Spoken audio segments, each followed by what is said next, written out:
What is up, YouTube? This is your boy JL with a long anticipated video. This is my collection as of 2015. Took me an hour just to find all these pairs, but I'm gonna go over each and every one of them and talk about my favorites, and I'm just gonna get right into it.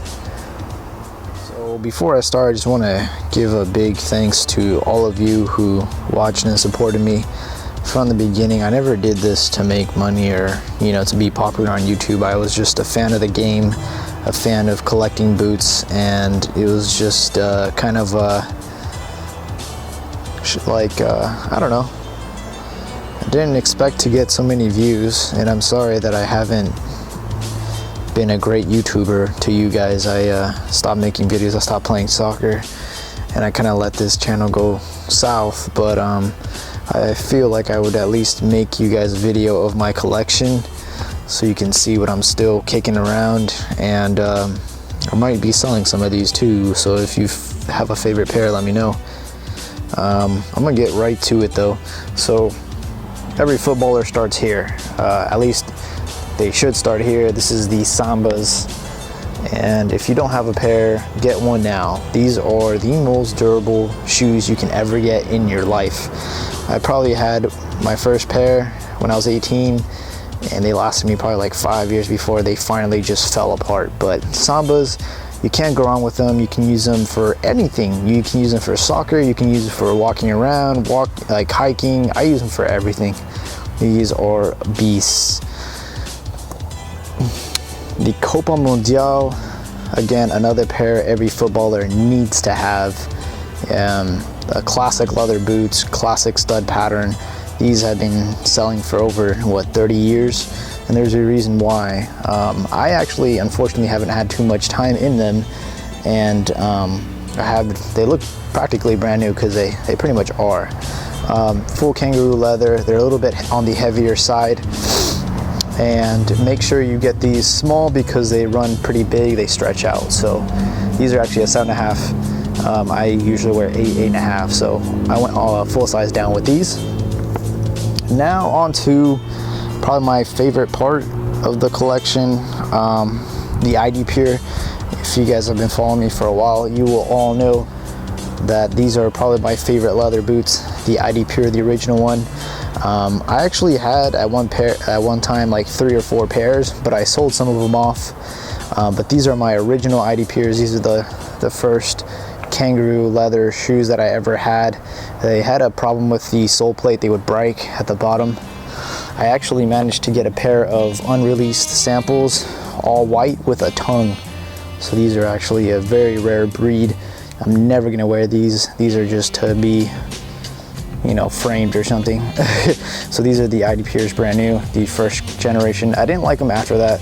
The second generation was kind of weird. They put the laces to the side, and then the third generation, it kind of made of a comeback, but it had a really low cut heel, which I wasn't a big fan of. My cleats would like fall off mid-game. These are the Pathy Ks. They don't make these in the United States. These are Asian breed, and these are like obviously the Brazil like Samba colors collection. I probably use these to kick around in my backyard, but I have not actually used these. They're really comfortable. They have a really nice stud pattern, very conservative, and very colorful.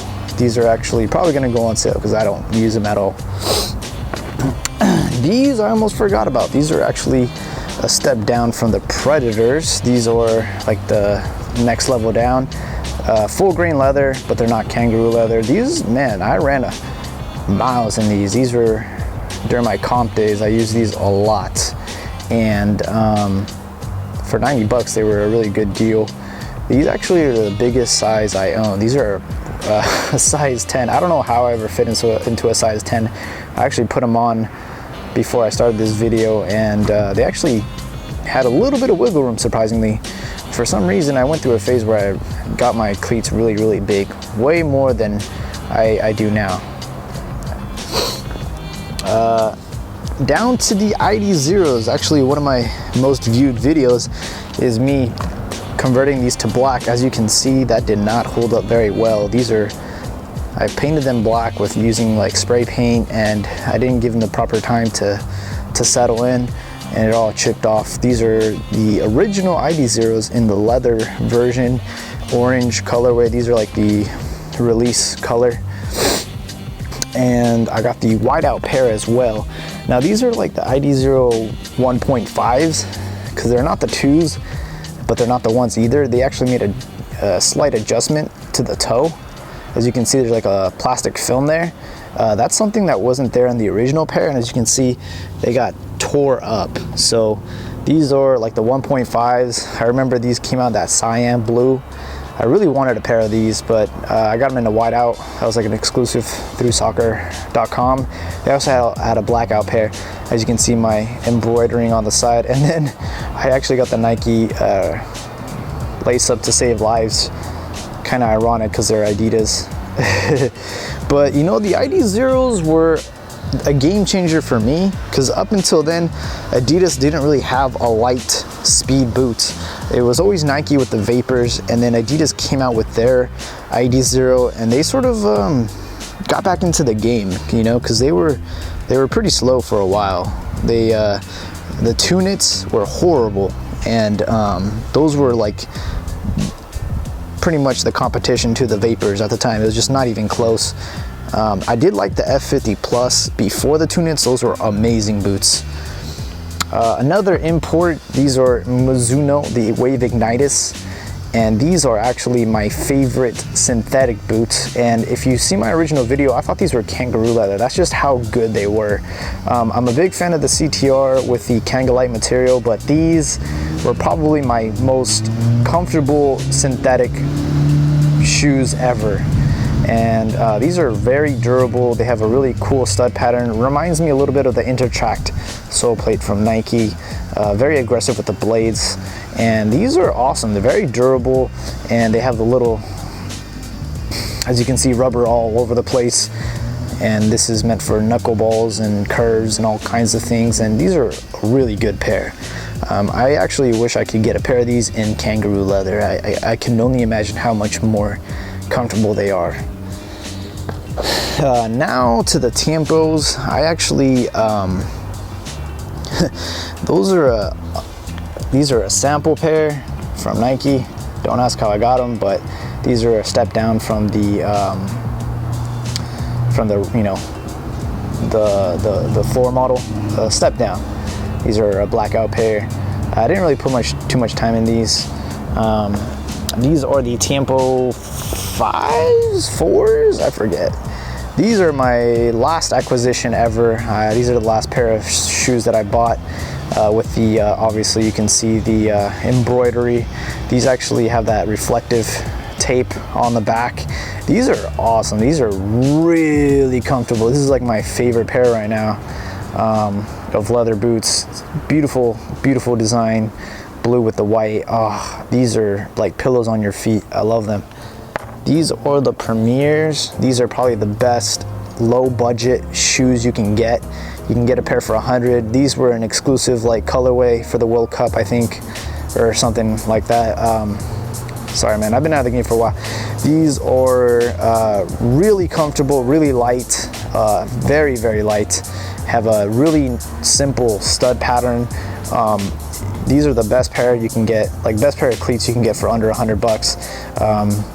Make sure you get these a size big because they run really, really small. I'm actually, unfortunately, like struggling to wear these because they're too small. They're 8.5. I thought they were true to size, but they run really, really tight. So make sure you go half a size up. But these are the best pair you can get for under $100 or at $100. Way better than the Copas because they're more modern. They're a lighter stud pattern, and just overall, just pure kangaroo leather. You can't go wrong with that. Over here, these are the Nike IDs that I made. I made a video about that. I never got to use these or give them away. These are gonna go in my shrine. Another embroidered pair. I'm a big fan of the Rosa Pink Vapors, the original ones. I had a pair, I sold them, I regret selling them. and I tried to recreate that color with the Vapor. I think these are the 9s, I want to say, but 9s or 10s, I forgot. So I'm down to the last 2 pairs, the Hypervenom Phantom. These are the new model from Nike. They took over the lasers, which were a dying breed. Didn't use these much. These remind me a lot of Vapors, but with a little bit more flexible skin. It's a very interesting concept. They just feel like a little, they honestly feel like a Nike Vapor with a really cool stud pattern. This is probably my favorite stud pattern right now. Very flexible, very agile stud pattern. And I remember when these first came out, people were like, what the hell, with the waffle weave and stuff. The Hypervenom 2s look horrible. I don't know if you guys have seen the leaked pictures,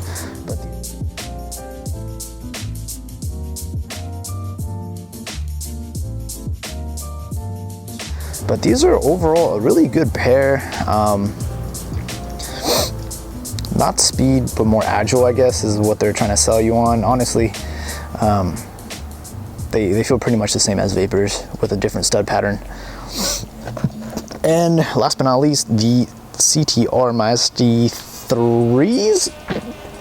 These are the 3s. I had the original pair, the Elite pair, and I fucking loved them so much. My favorite synthetic boot, next to the Mizuno Wave Ignitus. These are the 3rd generation, and these were really light, and they got rid of like the weird design and kind of made it more modern. These were definitely a game changer, the original ones, because of the Kangalite material. And I think this one, it's a little bit lighter, a little bit thinner Kangalite, but they are very durable shoes, and a lot of people swear by them. And the stud pattern on them is pretty damn good too. So CTRs, the only thing I did not like about these was the suede heel. It just got really, like if you mixed it with dirt, it would get really hard and it turned to sandpaper. So not a big fan of the suede on them, but really cool pair. They came in different colors too. I just got the initial colorway. But as you can see, guys, this is 1, 2, 3, 4, 5, 15 pairs, and this is a little bit trimmed down from what I used to have. I used to have a whole bunch.